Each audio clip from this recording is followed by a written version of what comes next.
Hey there, and welcome to the KidzMatter podcast, your go-to resource for all things children's ministry. Each week, we bring you fresh ideas, inspiring stories, and practical insights to help you lead, love, and serve kids like never before. Whether you're just getting started or you're a seasoned pro, we're glad you're here. Let's get started.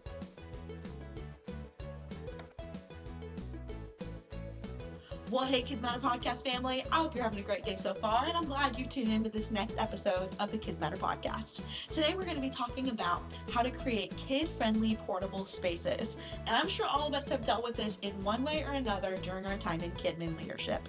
I spent 3 years at a portable church. It was a church launch that we were meeting in a school, so we were there every Saturday, setting up, tearing down, trying to turn a classroom into a kids ministry room. It's not always easy, and today we're going to be diving into a conversation with 3 of our KidzMatter coaches, Ryan Frank and Savannah from Georgia. Savannah is going to be sharing about her current issue where she's diving into going to a portable space due to her church outgrowing and working on their building. That's an awesome problem to have, but it does bring up a lot of issues that need to be addressed, and our 3 coaches are going to help Savannah tackle those in today's conversation. I can't wait for you to hear what they're going to discuss, but before we dive in, let's check out a message from one of our sponsors. Looking to sharpen your KidMin leadership skills? Then KidzMatter PRO is your best next step. With this amazing KidzMatter subscription, Ryan Frank and a team of KidzMatter coaches bring fresh content to you every single month.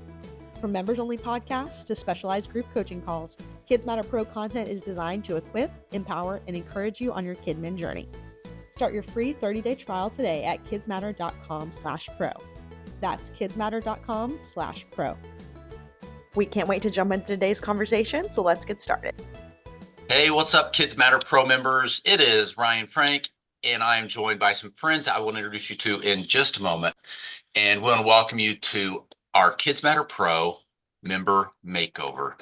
I believe that this is, we relaunched KidzMatter Pro a year ago, April. They're just in April, it'll be a year. So let me look. We've done 1, 2, 3, 5. This is our 5th member makeover. So these are a lot of fun.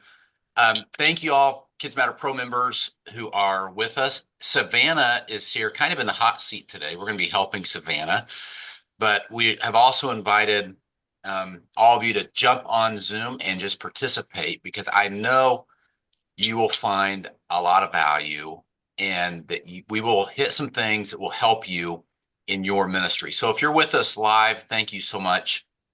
For all of you that will watch or listen to this later, or will catch this on one of the podcasts, we want to thank you for tuning in as well. Thank you for being a part of the community. Just want to remind you that what you do matters, and we are so grateful to come alongside of you in the calling that God has placed on your life. So to get started, if we've never met, I'm Ryan Frank from KidzMatter. Let me introduce to you our other 3 coaches that we have with us on Zoom. And let's start with Debbie Rhodes. What's up, Debbie? How are you? I am good. Like Ryan said, my name is Debbie Rhodes. I have been in ministry for feels like forever. I love it. I am actually currently in Franklin, Tennessee at South Hall Church, just south of Nashville. And I'm the children's ministry director there. And I've also had the wonderful chance to author a couple books that are available on KidzMatter, Hold My Glitter and The Plate, which is about burnout. And I'm super excited, Savannah. I have actually done multi-site campus and portable campus, so I'm super excited to be able to be on this panel with you. Yeah, that's awesome. Yeah. Love it. Yeah. Thank you, Debbie.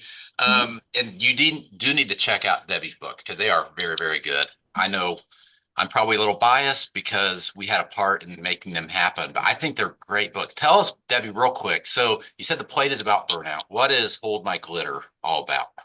Hold My Glitter, overcoming obstacles in ministry. And so it's specific to kids ministry and a lot of the struggles that a lot of us kids ministry leaders go through.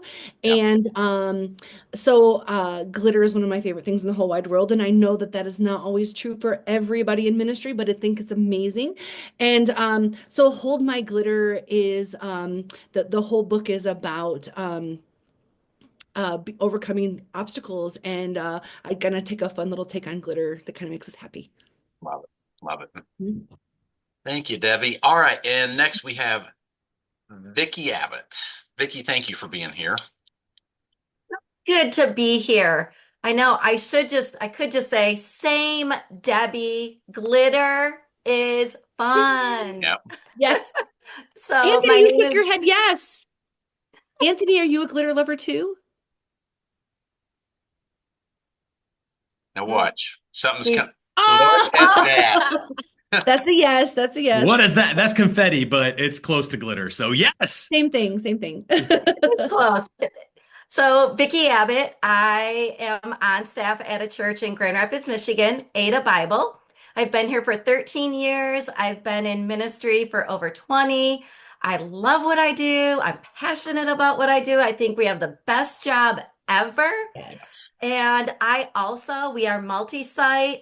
We still have one portable campus. We just moved one campus from portable to brick and mortar last week. Oh, that's And good. Wow. so excited to be here and also just to walk through some challenges that you're facing and finding some opportunities for you to lead through. It's an exciting season. Yeah. It is. That's awesome, Vicky. Thank you so much. And now it is the confetti man himself. Anthony, did you do that on Zoom? Yes, you can totally do this on Zoom. Sometimes there's like hand reactions to it, but it depends on the setting. But What do you push on Zoom to get to that? you got to like go up to the little camera on the top, and then you can go down to like reactions confetti. or something? You got to be careful though, because like sometimes it's like I've done this before where it like looks like I'm making a thumbs up, but I'm on like a pastoral conversation where something very difficult is happening, and a little bubble with a thumbs up pops up. I'm like, no. So be careful with your reactions, and don't thumbs up a thumbs down moment. So you just got to be aware. So I think I have the gestures turned off at this point. But yes, my name is Anthony Hunt. I am a kids pastor here in Indianapolis. I've just transitioned from a mega church the last 10 years that I was at. I actually started my first job ever in ministry was at a set up and tear down church at a church that added their very first campus going multi-site. And I did that for about 10 years. We added to 6 locations, served about 2,000 kids every Sunday, which was awesome. And now I'm at a different type of family of churches. We help out with church plants. The church is called Mercy Road Church, where I'm at now. We've got a family of churches, Mercy Road locations around Indianapolis, but then a bunch of church plants as well. So happy to be here and excited to dive in. I always learn so much from these. So I commend everyone's participation here in the growth mindset that we can all help each other get better and grow the kingdom together. And those of you that are coming to the Kids Matter retreat at the end of April, you will be at Anthony's church because we are meeting at Mercy Road in Carmel. And our team were just there yesterday, meeting with some of your team, Anthony, just talking through the logistics of things. And it's going to be a wonderful 2 days together. We'll prepare the confetti now for you guys. The red carpet and the confetti. Please do. Yes. All right. Well, we are in our member makeover session. So those of you that are brand new to Kids Matter Pro, I know we have a lot of new people in the last few months, especially with Global Kidmin Day and Global Kidmin Week. What we do normally on the 3rd week of every month is we alternate between member makeovers 1 month, and then the next month we'll do specialized coaching sessions that the topics come from you, the community. So you tell us on the Kids Matter Pro membership site, hey, I'd love to see some coaching around this, or this. And we will get a bunch of coaches like the ones that you see on Zoom with me now and others, and we will let you pick a Zoom room, and we'll just deep dive into some coaching. And so we like to alternate between every other month between doing these coaching sessions and member makeovers. And they're just so much fun.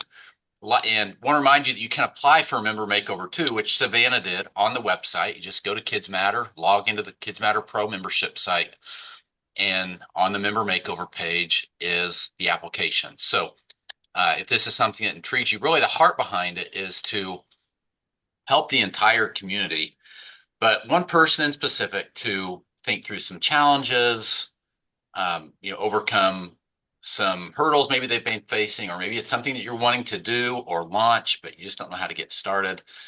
And today is going to be a fun conversation. So Savannah has been to the Kids Matter conference. We found out right before we pushed live on the call, we think 3 times, which is awesome. Thank you for coming, Savannah. And Savannah is on staff at Cross Point Church in Northwest Georgia. Yeah. And so talk to us about the church. I know you're a growing church, a lot of exciting things happening, but it's creating some challenges as Yeah. and Yeah. So Savannah, interrupt real quick. Also tell us just about yourself and your family. That'd be great too. sure. Okay, Yeah. cool. Well, I'll just talk about the church first. So it's Cross Point City Church. We are one church in now 4 locations. We just launched our 4th location in January. So our neighboring counties or cities would be Rome, Adairsville, and Ackworth, and then we're in Cartersville. Okay. So all of our other locations are portable, and we are just seeing a growth amongst all locations. And specifically here in Cartersville, we are growing too big for our elementary rooms right now.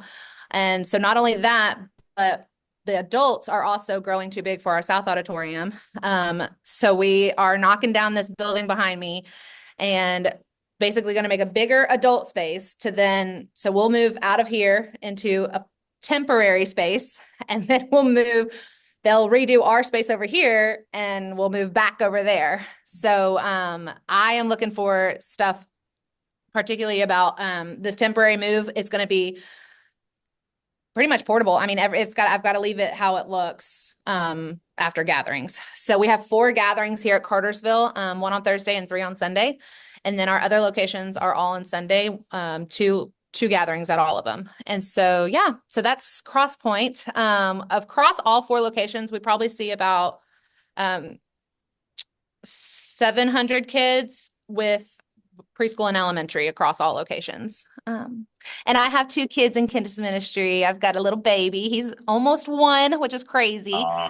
And then I've got a 4-year-old who is sassy and ready for kindergarten. Is your 4-year-old a boy or girl?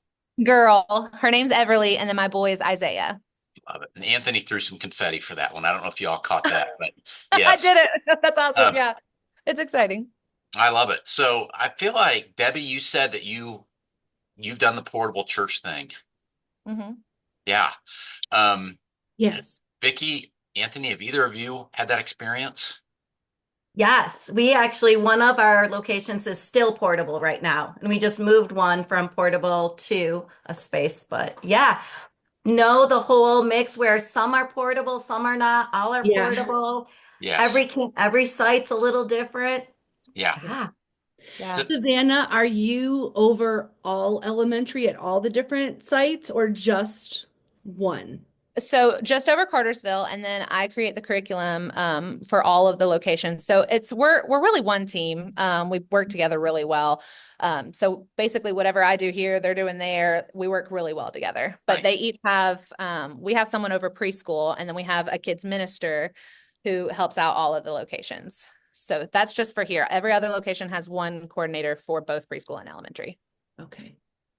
So do any of you coaches have any thoughts? Savannah, once she's got this is an exciting transition, but it is definitely a transition.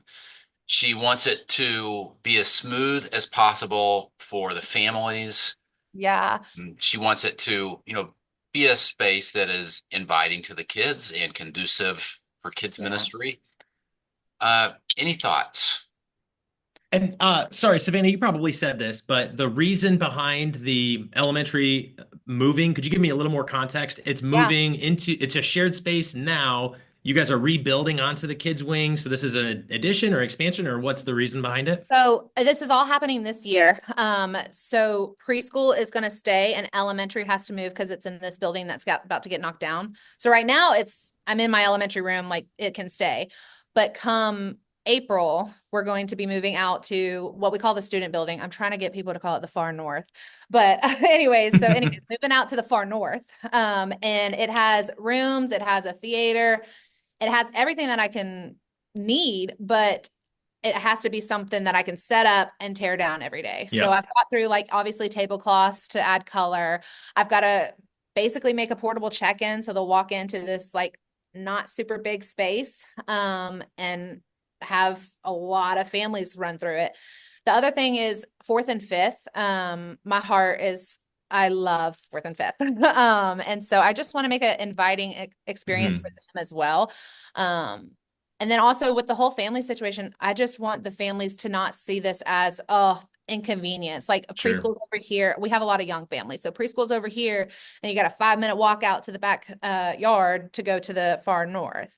So, and we just love our families. And so I want to figure out a way to make it seem seamless, even though they're going to be passing a whole bunch of construction, I guess, if that makes sense. Mhm. But when they get to the building, I want them to just forget that they had to walk in the heat. Yeah. 2 quick follow-ups there. How long will you be in that permanent or temporary space? Yeah. Construction.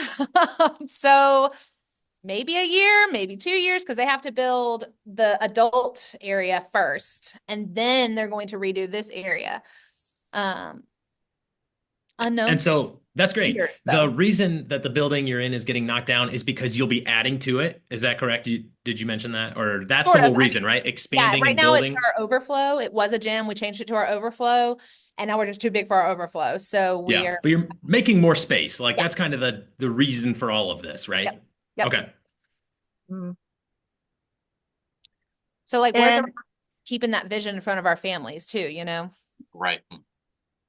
And so, Savannah, when you said that it sounds like you're moving into student space. Mhm. So it has to be left how you found it.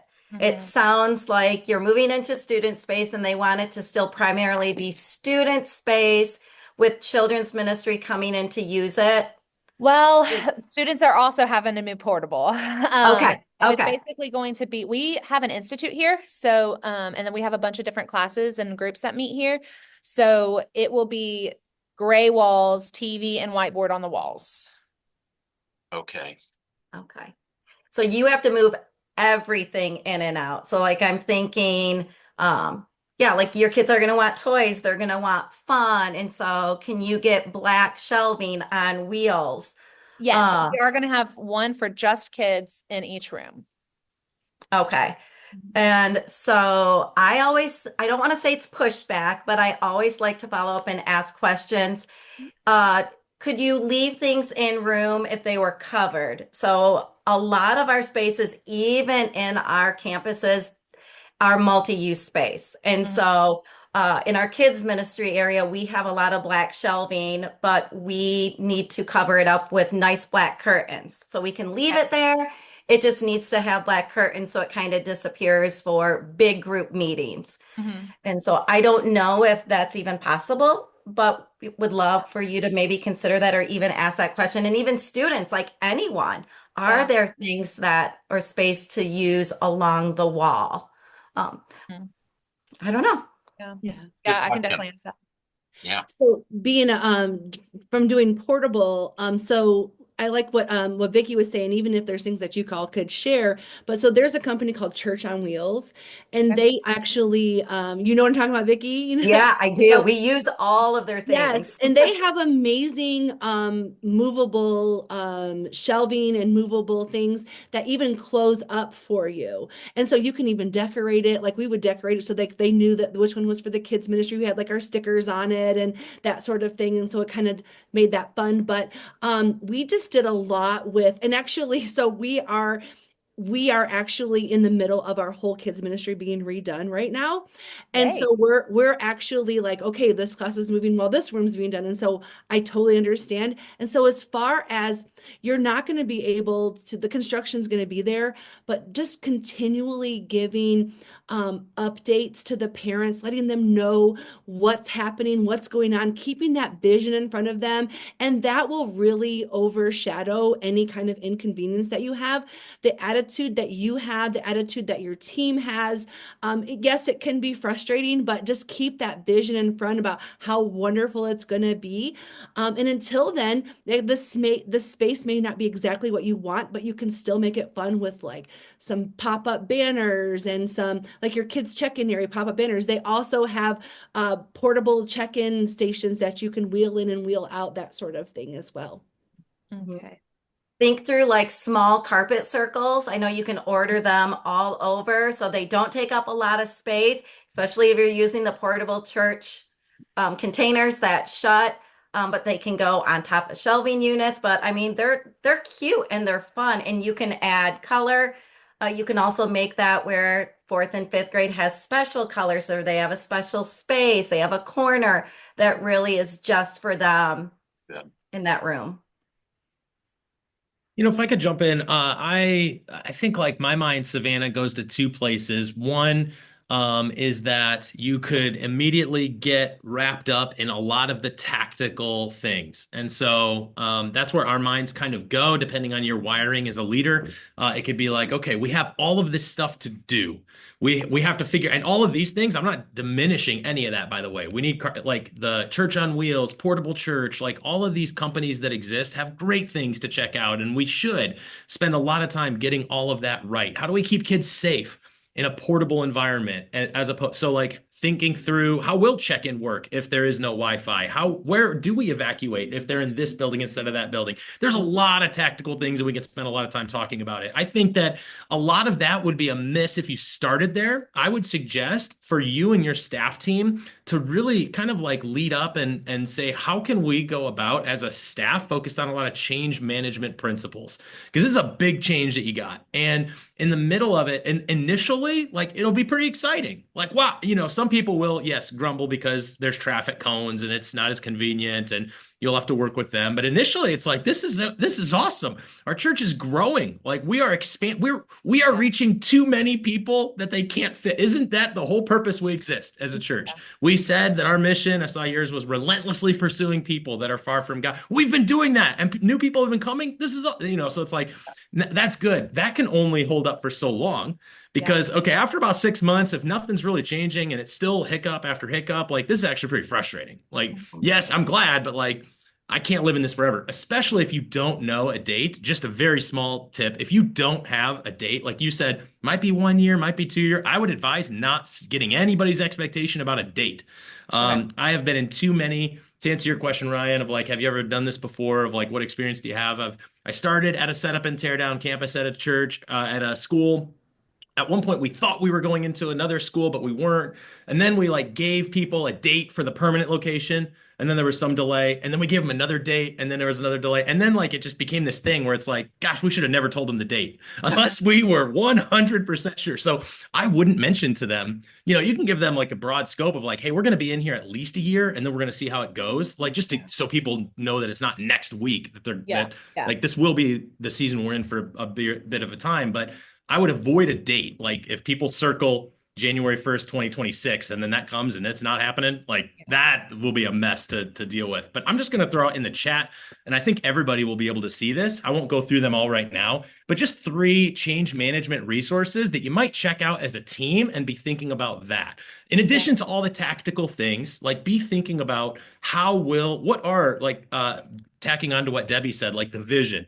Yeah. It's that whole idea that as soon as you're sick of hearing it, the people are hearing it for the very first time.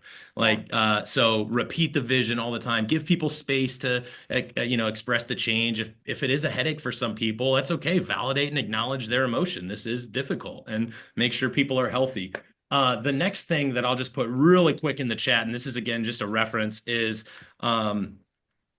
this is a bunch of biblical references that just kind of illustrate the challenges of growth and space limitations and the need for new systems. Like this is not the first time that the church has, in general, the Big C church has experienced like we've reached too many people and we don't have systems for this, or we're not quite prepared. We're going to be there. And keeping that out of just like another way of giving vision. I'll try to figure out a way. I think the message is too long. I'll break it up maybe into multiple things, but it's 5 really quick biblical references, and just like looking at that as a team, sharing that with the team. When volunteers and other staff members and parents get a hold of like, oh yeah, feeding the 5,000, it's like, and they had no food.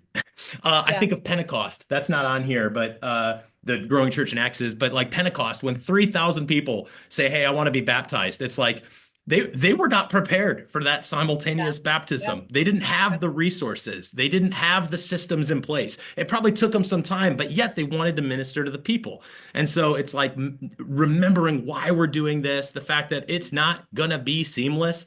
We're going to work our best. It's not going to be seamless, but that's okay. Like we're going to work toward it. And so there's a lot of biblical references that you can use in stories. It's just like a unique way to keep the vision out there and keep it fresh. So I'll try to get that here in the chat too. Thanks. I love that. This is a quick reminder that the Kids Matter Conference is coming up October 7th, 8th, and 9th, and you are not going to want to miss this. Be sure to go to thekidsmatterconference.com to sign up today and learn more about this amazing experience. You're not going to want to miss these incredible breakouts, the wonderful main sessions, and the powerful worship. All of it's going to be life-changing, and it's a chance for our team to pour into you and tell you just how much we love, appreciate, and care about you and all that you're doing for God's kingdom. We hope you sign up today at thekidsmatterconference.com, and we'll see you in Evansville. Thanks. I love that. Yeah. I think, Anthony, you bring up a good point. It's communication. Savannah, it's over communicate and communicate often through this. And keep communication fun, which for us might be like, how am I going to communicate again that we're 3 months in? Yeah. And so I know when we've done construction projects in a season where you're still using the space, I mean, week 1, you might go on to Oriental or some other place and get cute little plastic hard hats and give every child that's coming in a hard hat. And you might theme like construction update, and once a month you're sending out a construction update to your families, but clear communication often. Just if the update is we're behind or we're moving along or a thank you. Communication matters to families. Are you saying like just through email, social media? What are ways that you're communicating? Yes.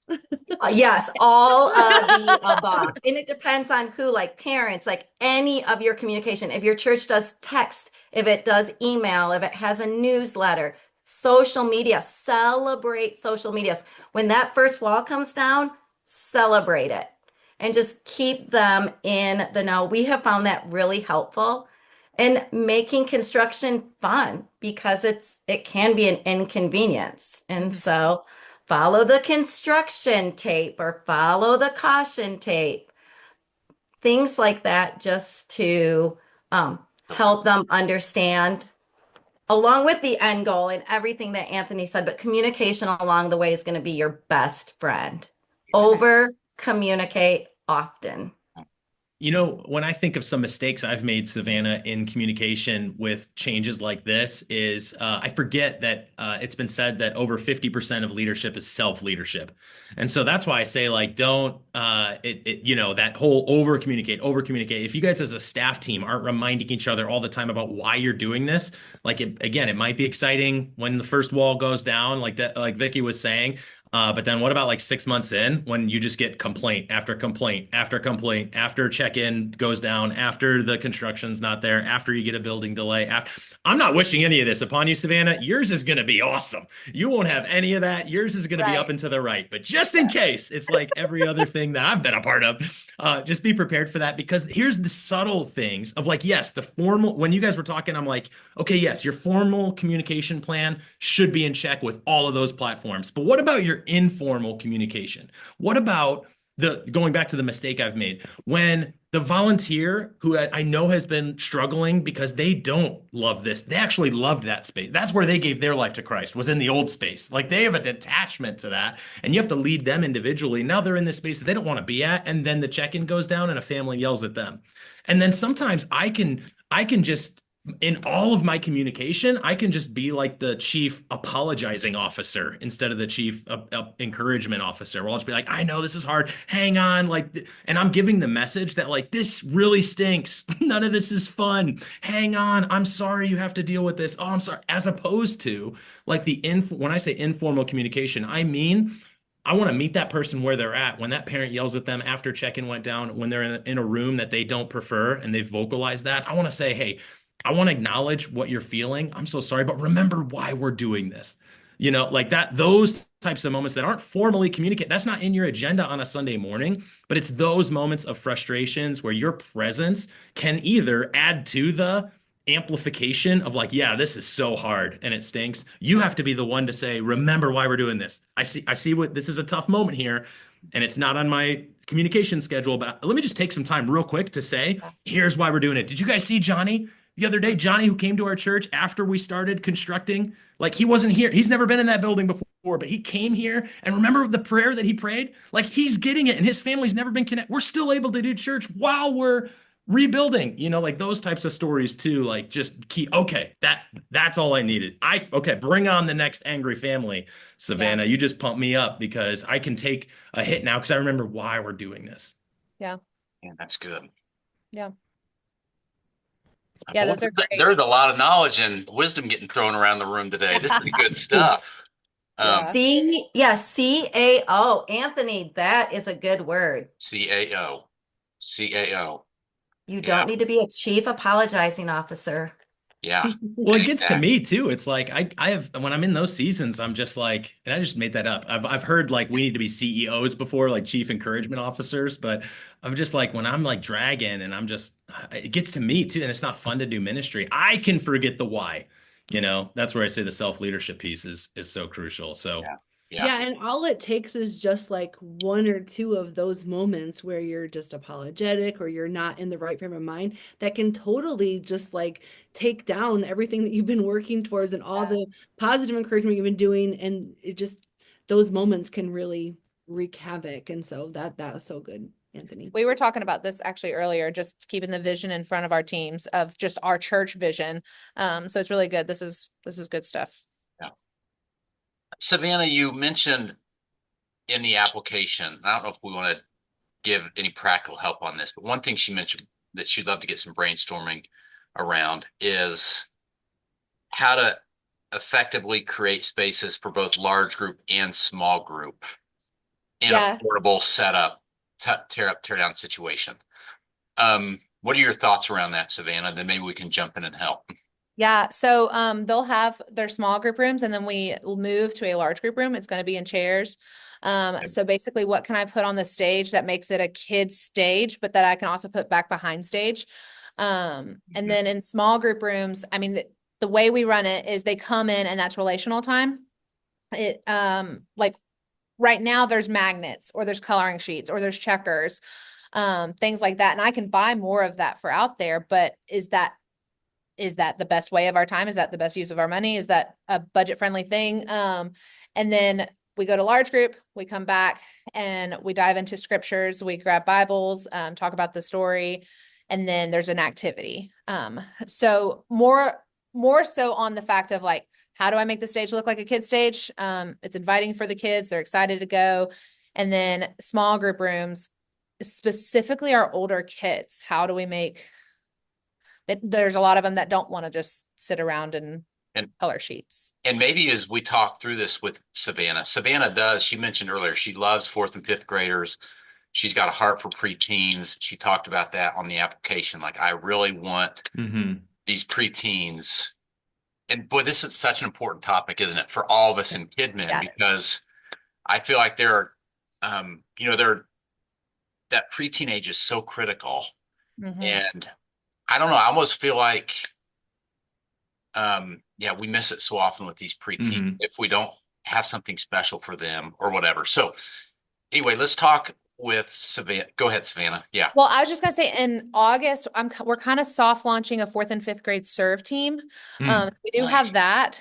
So some kids are in our younger classes, some kids are worship leaders, our tech. And so that's a soft launch right now, kind of figuring out where are the holes in this. And then in August, we're gonna do a hard launch. Cartersville specifically, I mean, I can't have the entire 4th and 5th grade doing it. The other ones, they're soft launching with a few. But yeah, so we do have that. I just wanted to say we have that aspect of it of like kids helping, but like what's past that, I guess, if that's makes sense. Yes. Savannah, your large group, is it like all like kindergarten through 5th grade or so, and then they go to the small? Yep. Do you happen to have a secondary area that could be just for 4th and 5th graders by chance? Or is that the thing? Like, So have their own? we were all K1, all K5 in large group. Right now, currently, we don't have enough room in our large group room. So right now, currently, it's K1 and then 2nd through 5th. When we go out there, it's a very large theater. And so that's why we're doing K5th. But I mean, we could talk about still doing an older, younger, large group if that makes the most sense. Yeah. Well, you give yourself permission to Savannah to test things out and try it. Like, hey, we're going to try this for 2 weeks and see how it goes. Hey, what'd you guys think? You know, the mistake too that I make is a lot of times like bringing adults into a space and say like, okay, let's plan what preteens will like. And I neglect actually asking that the preteens, you know, where it's like if especially if you have that group of serving fourth and fifth graders, or just like run a list from your database of who are the 20 fourth and fifth graders who attend the most at our church in the last 10 years, you know, or the people that have like a depth or, you know, skin in the game, or they actually like, they call this their church home and they're like bought in. Get them in a room and have a meeting where you're just like, guys, hey, this is coming up. I want this to be an awesome space for you. And just focus group style. Like, what would you do? And if there are adults that go into that room, by the way, with kids, it's like nothing will kill that faster if you start talking like what's practical. And well, we can't do that because dinosaurs don't exist anymore, and we can't bring a dinosaur in the. That's cool, but like we can't do that because they don't exist. You know, it's like that's a full-on wow meeting, not a how meeting. Yeah. You know, at least initially, you could get them in, bring them in for the how too, but like. Man, no limitations, dream big. What do you not like about coming to church? What about this? Is it too loud? Is it, you know, are there too many people? Is it not active enough? And make sure you get a diverse group of students too, because what I've done before when I was a fourth grade small group leader of a boys group, I would get them together and then all of my ideas were stuff that fourth grade boys liked. More active games. We want it to be really loud. We like the songs where it's hyping and dancing and we get to do our Fortnite emotes, you know, and it's like, all right, great. I could take that. Vicky, you don't know emotes? Like you gave me a okay, it's all the dance motions. I'm just laughing because that is so true. Okay. I was like, oh, we got to teach you some emotes, Vicky, if you don't know them. But like that might not be good for the introverted first grade timid girl who wants none of that. That's actually on her to don't list, you know? And so diversifying that group and just allowing preteens, because especially then it's like, and going to them, what would that say to a kid? Talk about redeeming a construction time, you know, of like, but saying like, because the thing that you could, that what a gift that season provided, where you get to actually look a kid in the eye and they get to be a part of something, and you get to like look at them and say, hey, you matter, I care about you. Hey, we did that change that you wanted. Is that good? Like, what do you think? Whereas that might not have ever happened if you guys were in the unlimited resource giant building, you know, that had no problems at all. You might have missed that opportunity to then involve a kid in his faith and look him in the eye and tell him he matters. Yeah, I love that, Anthony. And Savannah, to add on to that, don't limit it to just that. Like, I love that you are putting together that serve team. And I know at our portable setup and tear down campuses, our fourth and fifth graders are a part of setting it up. So like one group wanted Foursquare and she's like, can I buy the ball? I'm like, well, we can buy a ball. Can I buy a ball? Can I bring in the tape? I'll come in early and I'll set it up. I'll tape it every single weekend. And after 2 services, I'll come in and I'll take that tape off. And so by that, you are going to have buy-in, and ask them if they want to be a part of helping set up the room. So it's not you or a staff, you know, or do you have an opportunity to invite a volunteer team in and adopt the room team or something to help do that. But those fourth and fifth graders, especially for their room or a couple rooms, large group stage, they probably have some really good ideas and they're probably willing to come in and help set it up as well. Yeah. When I was at I was in one church, Savannah, where I was one gym, but I had 3 large group programming elements occurring at the same time. I had toddlers that were listening to a little CD, and they would do like their little Pat the Bible song. And then you had preschool large group happening, like where there was pipe and drape, like a big curtain in between them. And that was happening at the same time in a third part of the gym that elementary was doing a worship moment. And what made some of that is like, that's a necessity because we literally have one gym. Kids we have no other choice, you know, so it's like, or else we would have loved to. But I will say that the notion of like sharing noise is very difficult. That was really hard. It was really hard. And really, like Vicky was saying, of like creating buy-in with the leaders too, like to really don't see it this is like a classic Ephesians 4 type pit that we all get into of like, well, I'm the paid staff person. I'm the one leading this. They're bringing the complaints to me. It's my responsibility to, steward this change well. So I have to be the one to figure it all out. Actually, it's not your job to do the work of the ministry. You will be tempted many times in this next year and next 2 years to do a lot of work in the ministry because people are going to bring their problems to you. Rightfully so. You're the staff person, you're the contact person. But just remembering, and maybe this is the thing that you write on your computer screen or like your wall on your desk or something like that, that it is not my job to do the work of the ministry. It is my job, Ephesians 4, to equip the saints for the work of the ministry. And so people bring to you the notion of like, hey, it's really hard to pray during it's really hard to have like serious prayer moments with my elementary kids because of this setup. We're sharing too much noise, or the preschoolers are, screaming while we're trying to pray, and that makes it really hard. I literally, like, I probably wouldn't even take that one. I would literally just ask that person, what would you do? And then if it's remotely possible, even if you totally disagree with it, like just for the sake of like, you are the one who's actually boots on the ground. I'm going to try what you say. If that's especially, and maybe it's not just one voice, because you don't do the thing where you just like give into the loudest voice too. You might actually have to pull some feedback out of people who have been there a really long time, but they're just so gracious and humble that they're just like, oh, Savannah, we made it work. A lot of volunteers will do that. And it's like, no, like we want this to be better. And so you'll usually get like, don't just focus on the extremes, like talk to everybody and say, hey, I'm hearing from most people that we are experiencing an issue with X. I just mentioned like shared noise. It's too loud. So what do you guys want to do? You guys figure it out and you tell me what we're doing, and if it's remotely possible with our space, safety requirements that we have and within our budget, I'm going to do it, even if I totally disagree, because here's a line that I often would tell people. I don't know if you want to take this. You can if you believe in it. Maybe it's not theologically true. I don't know. So toss it out if it's not. But I would always say like my title, yes, it says kids pastor, but actually like you guys are the ones who are pastoring the kids. Like I'm here to equip you. I'm the pastor of the kids pastors. You guys as volunteer leaders are the kids pastors here. So you tell me what you want to do. And my whole job here is going to how can I make your job easier? And that means that I'm not going to decide what makes your job easier. You do. You're the best person because you're with the kids. And I can't tell you how many, Savannah, like early on in my ministry career, just a mistake I made is I would be like, oh, thanks for that idea. But then I would put it through like my filter on what I thought was best rather than just listening to the team and just doing it. It's like, why did I think that I knew better than they did, even if I disagreed? So I think now it's like, how quickly can I say, yes, I'm gonna support you with whatever you want? Like that's how I see my role in all of this. Boy, that is so good.